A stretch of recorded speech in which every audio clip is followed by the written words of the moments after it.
Dad chose to keep my golden child brother and sent me to live with my uncle. Now he's shocked I'm more successful than his favorite son. Back when I was just a teenager, my family experienced a devastating loss when my dad, who at the time was a successful businessman, started facing enormous financial troubles in his business. At one point, his business partner even ran away with some of the company's funds, making it impossible for my dad to keep the business afloat any longer. In the end, he was forced to shut down the business completely. Now, my father had always been a very proud man and had immense pride in his business. However, when he suddenly lost his only source of income, it made him absolutely depressed. He had always been a pillar of strength for our family, the one we all looked up to, not just for his hard work and dedication, but for the way he carried himself with dignity and grace in everything he did. His business wasn't just a source of income, it was a reflection of his dreams, his aspirations, and all the years of effort he had invested. When it crumbled, it felt like more than just a financial loss, it was as if a part of him had been taken away. For our family, this loss was not just about the money or the business itself, it was about the uncertainty that followed. Watching my father transform from the cheerful, happy man I had always known into someone who was short-tempered and constantly agitated was one of the most painful experiences of my life. It was as if the weight of his loss had drained him of the very qualities that had defined him for so long. I vividly remember those dark days when he would spend entire days in bed, a stark contrast to the energetic man he used to be. He would only come out to eat, and even then, it was a quick, almost mechanical routine before he retreated back to the solitude of his bed. He seemed to have lost all interest in life outside of his room. My mom would try her best to lift his spirits. She would gently urge him to get out of bed, suggesting that he find some hobbies or even just go for a walk to clear his mind. She hoped that maybe a distraction could help pull him out of the deep sadness he was sinking into. But instead of the hopeful response she was looking for, my dad would often snap at her, telling her to leave him alone. The frustration and pain in his voice were palpable, and it was clear that he was grappling with emotions he didn't know how to handle. During this difficult time, my mom became the sole provider for our family. She was a nurse at a local hospital, and while she had always been committed to her work, the financial strain of my dad's business collapse meant she had to take on even more. The bills were piling up, and the rent was overdue. There was no choice, she had to pick up extra shifts at the hospital, often working long hours just to keep us afloat. It was hard to see her stretch herself so thin, juggling the demands of her job while also trying to hold our family together emotionally. She never complained, but I could see the exhaustion in her eyes and the weight on her shoulders. She was carrying so much, and I admired her strength even as I worried about how long she could keep it up. The atmosphere at home during that time was always heavy, and thick with an unspoken tension that lingered in every corner of the house. My younger brother, Michael, and I did our best to avoid anything that might anger our parents, especially our dad, whose mood had become so unpredictable. Now, Michael was always the smarter one between the two of us, the kind of kid who was naturally gifted when it came to academics. He was a bit of a nerd, the type who loved burying his nose in books and solving complex problems for fun. In contrast, while I did well in school, my interests extended beyond just studying. I was passionate about basketball and had a few other hobbies that I enjoyed, which meant my grades weren't quite on Michael's level. But I always did my best, and up until that point, my mom had never had any issues with it since she regularly kept track of my grades. She understood that we were different, and she valued the effort we each put into our pursuits. However, as my dad began spending more and more time at home, the dynamics in our family began to change. He suddenly had a newfound interest in our grades and would make comments about how I clearly wasn't working as hard as Michael, pointing out the differences in our academic achievements. I remember him saying things like, "If you're not going to be the best, then what's the point of even studying? Stop going to school." His words hurt a lot, not just because they were mean, but because they clearly came from his own pain and failure after the loss of his business. It was as if he was projecting his feelings of inadequacy and loss onto me. It hurt to see him so disillusioned and to feel like I was somehow contributing to his unhappiness, even though I knew deep down that wasn't the case. I tried to focus on my studies more, hoping to impress my dad, but it was just never enough. If my mom ever showed any appreciation for my grades, my dad would quickly undermine it with taunts, insisting that there was nothing to be proud of when the grades could be much better. At first, my mom would try to defend me, reminding him that I was doing my best and that every achievement, no matter how small, deserved recognition. But as time went on, and as my dad's taunts grew more frequent and intense, something changed. Slowly, she started to join in with him, echoing his comparisons between me and Michael. They both began to tell me, almost daily, how much better my younger brother was doing than me and how I needed to step it up if I wanted to keep up with him in life. My dad would remind me almost every day how I was always lesser than Michael. The comparisons felt relentless, and they started to seep into every aspect of my life. Eventually, they even banned me from any after-school activities, including playing basketball. They told me that if I wanted to do better in school, I needed to concentrate solely on my studies. So, I was forced to give up the sport I loved, the one thing that allowed me to feel free and happy, and devote all my time to schoolwork, just so I could be as brilliant as my brother. However, as my parents' restrictions tightened, I began to feel trapped in my own home. I was constantly on edge, waiting for their next criticism or comparison. I started to feel depressed, overwhelmed by the sense that no matter what I did, it would never be enough. There was no time for rest or relaxation. It was just a continuous cycle of studying, worrying, and trying to avoid confrontation. My dad would check up on me constantly, making sure I was studying even if I had already finished all my assignments. He would make me feel guilty if I even took a short break. The pressure was suffocating, and it made it hard to focus on anything, let alone enjoy the things I used to love. I became so jittery around my parents that I started recognizing them by the sound of their footsteps. If I heard my dad coming up to my room, I would immediately scramble to cover my comic book with a textbook, pretending to be studying even when I had nothing left to study. I was terrified of being caught wasting time, and afraid that he would accuse me of being lazy or not taking my studies seriously. The constant fear of disappointing them, of being compared unfavorably to Michael, consumed me. This fear and anxiety bled into every part of my life. I felt like I was walking on eggshells, never knowing when the next criticism would come or what I would be accused of next. I began to lose interest in everything, even the subjects I used to enjoy, because they were now just another source of stress. The joy I once found in learning and in playing basketball was gone, replaced by a deep sense of inadequacy and guilt. I became a shadow of who I once was, constantly striving for an approval that seemed more and more unattainable. And even though I was doing everything they asked, studying harder, giving up my hobbies, and trying to be the perfect student, I never felt like it was enough. The more I tried to meet their standards, the more distant and disconnected I felt from them, and from myself. A year into my dad's business going under, our family was still caught in a downward spiral. My dad hadn't been able to find a new job, and my mom was working herself to the bone, trying to keep everything together while the bills kept piling up. That's when I remembered my grandmother had come to visit. I think she must have noticed right away how different our lives had become. We had once lived comfortably, with everything we needed and more, but now it felt like we were just scraping by, struggling to make it through each day. I didn't know it at the time, but I think my grandmother had a serious talk with my parents about our situation. She must have seen the toll it was taking on all of us, especially on my mom, who was working endless hours, and on my dad, who was still grappling with the loss of his business and his sense of self-worth. The very next day after my grandmother's visit, my parents sat me down for a talk. I could tell right away that something was different. There was a seriousness in their expressions that made my stomach drop. They told me that they had been talking and had come to a difficult realization. They were struggling too much to take care of both me and my brother. I was taken aback, not fully understanding what they were trying to say. I asked them what they meant, my heart pounding in my chest. My dad looked at me with a heaviness in his eyes that I had never seen before, and he explained that my grandmother had suggested a solution, one that neither of them wanted to consider, but felt they had to. She had pointed out that my uncle, who didn't have any children of his own, had always wanted to be a father. He and his wife had a stable life, and they would be happy to look after one of us, to ease the burden on my parents and give one of us a better chance at stability. I looked confused as I heard this. My mom then chimed in, her voice trembling as she spoke. She told me that because Michael was the youngest and more academically inclined, they believed it was best for him to stay with them so that his education wouldn't be disrupted. They said they wanted me to go and live with my uncle, where I could have a fresh start and they could focus on taking care of Michael. Hearing this, I felt like the ground had been pulled out from under me. I was shocked and hurt. It felt like a rejection, like they were choosing Michael over me, deciding that he was more worthy of their care and attention just because he was more talented than me.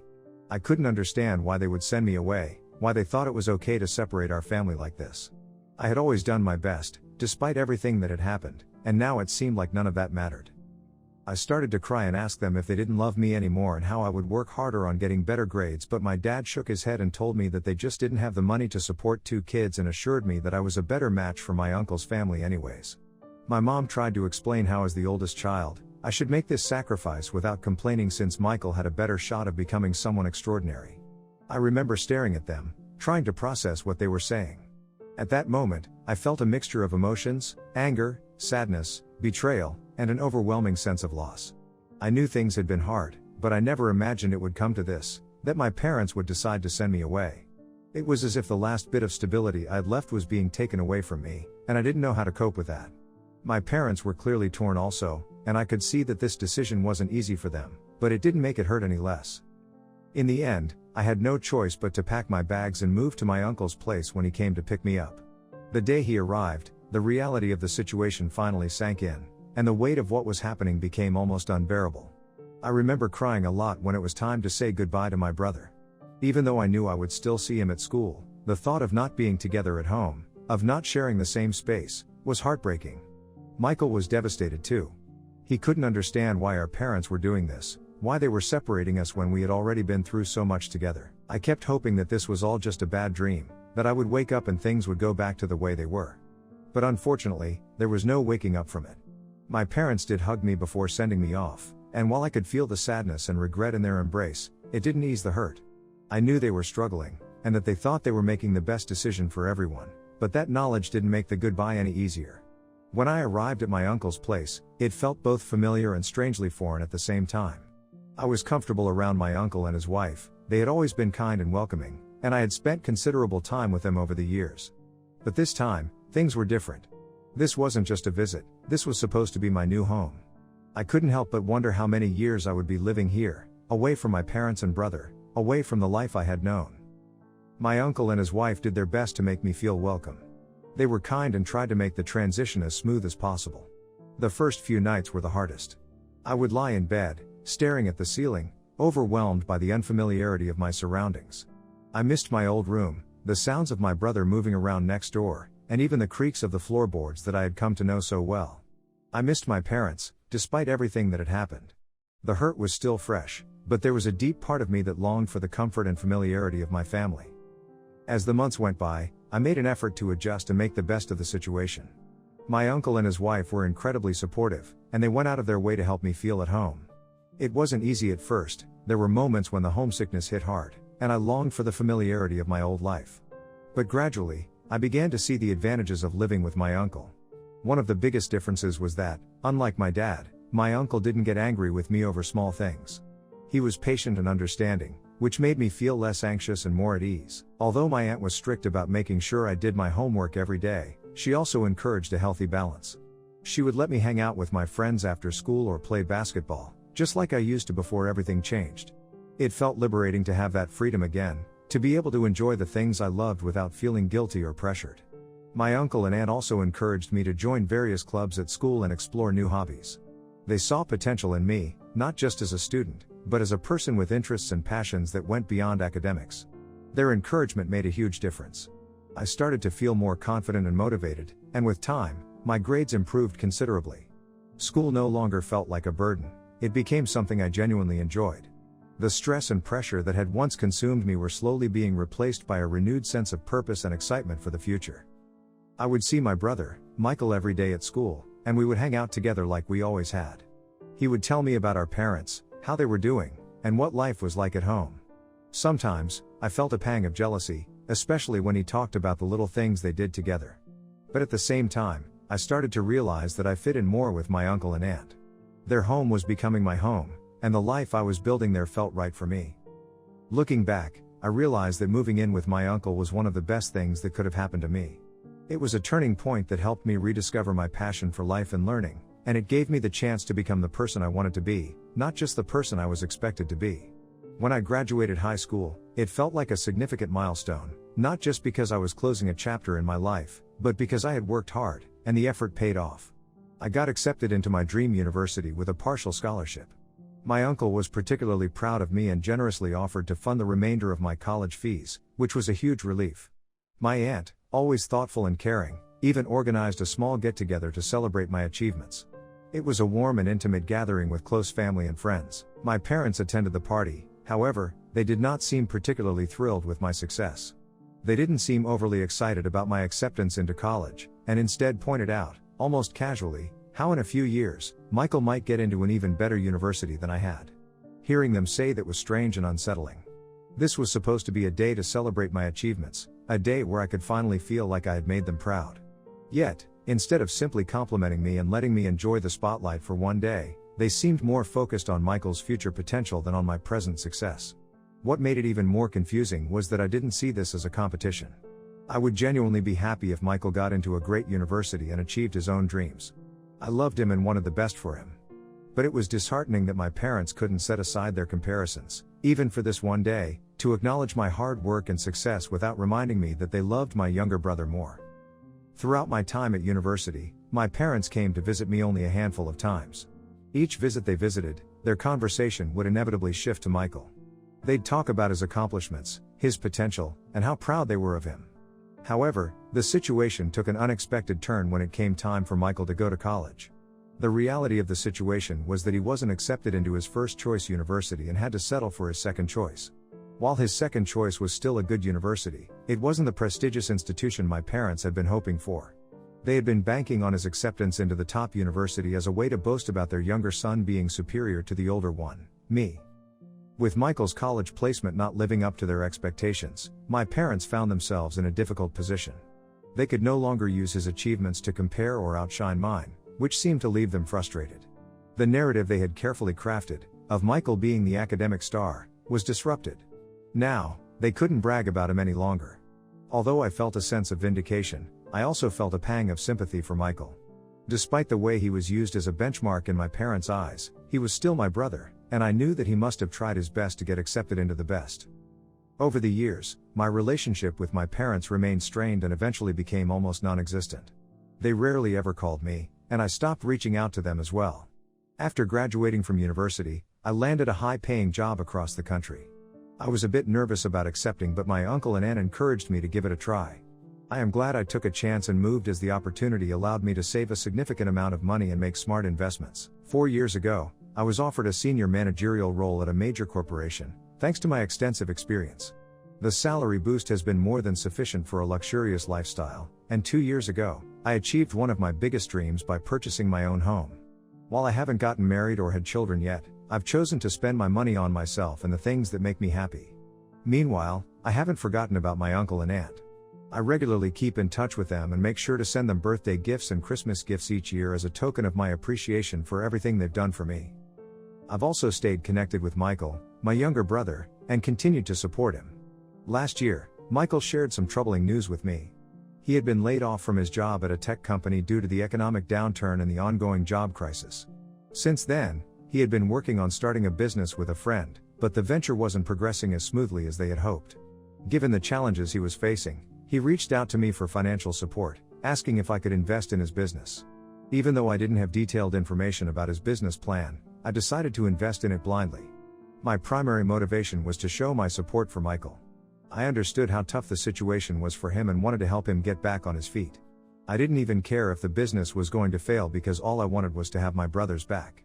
Fortunately, his business has started performing well, and although it hasn't taken off yet, my brother is really grateful that I believed in him when no one else did. This year, my family decided to host a grand birthday party for my grandma's 75th birthday. I was really looking forward to it, eager to reconnect with everyone after so many years. I flew down excitedly, ready to catch up with my family and celebrate the milestone. Over the years, I've changed a lot. My style, my appearance, and the way I spoke have all evolved, reflecting the comfortable and successful life I have built for myself. My parents, who hadn't seen me in 10 years and hadn't even made any effort to stay in touch, were visibly shocked by the changes. My mom awkwardly greeted me with a warm hug, which was nice. My dad, on the other hand, seemed more reserved. He nonchalantly started asking questions about my job and position, and I could see the surprise in their eyes as I shared the details with him. I mentioned that I had even bought a house for myself, which took my dad by surprise. He immediately scoffed and expressed disbelief, implying that it wasn't possible for me to achieve such a huge thing. This pissed me off, so I told him that I would never lie about owning a house and that not everyone is a loser who depended on his wife for financial support like he had for all these years. This comment took my dad by surprise. However, before he could argue, I went on to add, "Growing up, your lack of faith in me was incredibly painful. It felt like no matter what I did, it was never good enough.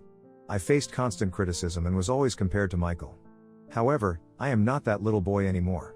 I am doing quite well for myself, not that I have to prove it to you, but the fact that you can't recognize my achievements even after all the things I have done speaks more about your inability to see beyond your own insecurities than about me. It's clear that you still struggle with accepting my success, and frankly, that's your problem, not mine." My dad looked taken aback since he clearly didn't expect me to push back. I also pointed out to him how I was the only one who had invested in his talented son's business when Michael had no other prospects, so my dad needed to get his head out of the gutter and start respecting the person I had become over the years. I knew my words were sharp and that they were likely to hurt. I saw the hurt in his face, however, a part of me felt justified in standing up for myself since he had always just dismissed me. Ever since the party, my mom has been calling me, expressing how deeply I hurt my dad with my comments. She has asked me to apologize to him for disrespecting him since my words left him feeling embarrassed. She says I had no right to point out that he still depended on mom for money. In turn, I have refused to back down and apologize to him. Am I the a-hole for speaking the truth to my dad? Update 1, just to clarify a few things. My dad never returned to work after his business failed. He attempted a few different things, but he didn't like working a regular 9-to-5 job. As a result, my mom has continued to support him financially while he takes on the role of a house husband and does occasional freelance consulting work. Michael is aware of the strained relationship I have with our parents. He has never supported or participated in their favoritism. My brother genuinely loves me and has always tried to support me whenever he can. Back when our parents sent me to live with my uncle, Michael was still young and couldn't do much to help at the time. I think the main reason that my parents clearly dislike me is because I remind them about their failures. They clearly abandoned me when things got tough, hoping that by getting rid of me, all their problems would be gone or at least that their lives would improve. However, they continued to face financial difficulties while I thrived under my uncle's care. It must have felt like a slap in the face for them. Also, they never expected me to become successful in my life, so they just can't wrap their heads around it. My uncle and aunt never pressured my parents to take me back, as they were genuinely happy to have me with them. They consider me their son, though they never imposed themselves on me and allowed me to shape our relationship on my own. Over the years, they've observed my parents' favoritism toward Michael, and I think that's why my aunt and uncle have been so fiercely protective and loving towards me. They provided me with everything that my parents could never give me. Update 2, I agree with a lot of y'all that I should not have to apologize to my dad when he was the one who had been rude to me. Hence, I decided to write an email to my parents detailing how I have felt about them all these years and how disappointed I am that they never apologized. I wrote this email from the bottom of my heart and recounted each and every incident that I remembered where they had failed me as parents. I told them how desperately I needed them as a child, yet now I couldn't care less about their existence since they had always abandoned me. After reading my email, I guess it must have opened their eyes to how deeply they had hurt me because my mother called me, crying and apologizing for ever agreeing with my dad and sending me to stay with my uncle. She explained that they had no other choice at the time and confessed that seeing the pain in my eyes whenever we met afterward made her hate herself. She admitted that this guilt was one of the main reasons she had distanced herself over the years. I told her that her reasons no longer mattered to me because our relationship was beyond repair. I no longer considered her and dad as my parents. This deeply upset my mother, and she repeatedly asked me to let things go so we could start fresh. In the meantime, my dad hasn't made any effort to contact me, though my mom did mention that he was emotional after reading my email. I can only hope he feels at least some remorse for what he did to me years ago. For now, I have chosen to maintain distance from my parents, as I have always done in the past. Update 3, it's been a while since I updated here. Since sending that email to my parents, I've felt a sense of relief and emotional release. It has been a cathartic experience, and I feel much lighter now, knowing that I finally spoke my mind to them. I've continued to maintain a relationship with my brother, regardless of my parents, and I will always support him as usual. Next month, I plan to take my uncle and aunt on a much-needed vacation to one of their dream destinations. My aunt has talked about this place for years, and I'm excited to surprise them with it.